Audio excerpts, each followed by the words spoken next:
Complete shutdown ও march to NBR কর্মসূচি প্রত্যাহারের পর স্বাভাবিক গতিতে ফিরেছে জাতীয় রাজস্ব বোর্ড এনবিআর।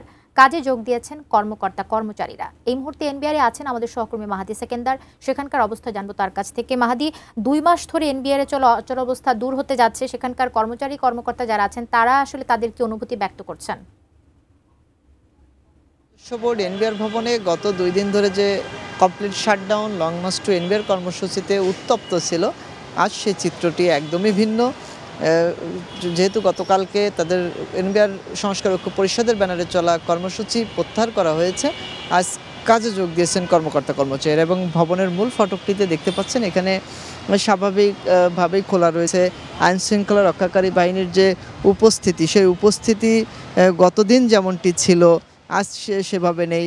হাতে গোনা কোস্টগার্ডের কয়েকজন সদস্য এবং পুলিশের কয়েকজন সদস্য মূল ফটকের মধ্যে অবস্থান করছে এবং উত্তপ্ত পরিবেশ থেকে স্থিতিশীলতা, স্বাভাবিক কাজে যে ফিরে আসা, এখানে যারা সেবাগ্রহীতা আছেন তাদের সাথে কথা বলেছি। তারা যেমনটি বলছিলেন যে ধারাবাহিকভাবে চলা আন্দোলনে তারা সেবা পেতে বাধাগ্রস্ত হয়েছেন, ভোগান্তির কথা বলছিলেন। তবে সেই জায়গা থেকে একদমই ভিন্ন চিত্র তারা এসেছেন।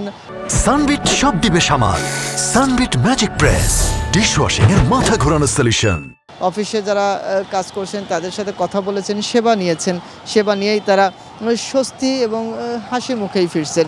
আরেকটি বিষয় জানিয়ে রাখি কবিতা, এনবিআরের চেয়ারম্যান আব্দুর রহমান খানের পদত্যাগের দাবিতে চলা যে আন্দোলন, সেই আন্দোলন থেকে সরে আসার পরে এনবিআর চেয়ারম্যান আব্দুর রহমান খানও অফিসে যোগ দিয়েছেন। তিনি সকাল 8টায় এনবিআর ভবনের অভ্যন্তরে প্রবেশ করে নিজ দপ্তরে কার্যালয় সেটিতে বসে অফিস করছেন এবং অন্যান্য কর্মকর্তা কর্মচারীরা এসেছেন। এবং গতকালকে যেহেতু সরকারের পক্ষ থেকে এনবিআরের আওতাধীন সব চাকরিকে অত্যাবশ্যকীয় সেবার আওতায় আনা হয়েছে এবং এখানে যারা কাজে যোগ দিবেন না, কর্মবিরতি পালন করবেন, তাদের বিরুদ্ধে আইনগত ব্যবস্থা নেওয়ারও হুঁশিয়ারি দেওয়া হয় সরকারের পক্ষ থেকে। তারপরে রাতে গতকালকে এনবিআর ঐক্য পরিষদের সংস্কার ঐক্য পরিষদের ব্যানারে যারা আন্দোলন করছিলেন তাদের পক্ষ থেকে আন্দোলন প্রত্যাহার করা হয় এবং এরপরই আজ স্বাভাবিকভাবেই শুধু জাতীয় রাজস্ব বোর্ড নয়, কাস্টমস হাউস, বন্দর, কর অঞ্চল সহ অন্যান্য যে রাজস্ব আদায়ের সাথে সম্পৃক্ত এনবিআরের আওতাধীন অফিস রয়েছে, সব অফিসেই স্বাভাবিক যথারীতি কার্যক্রম চলছে।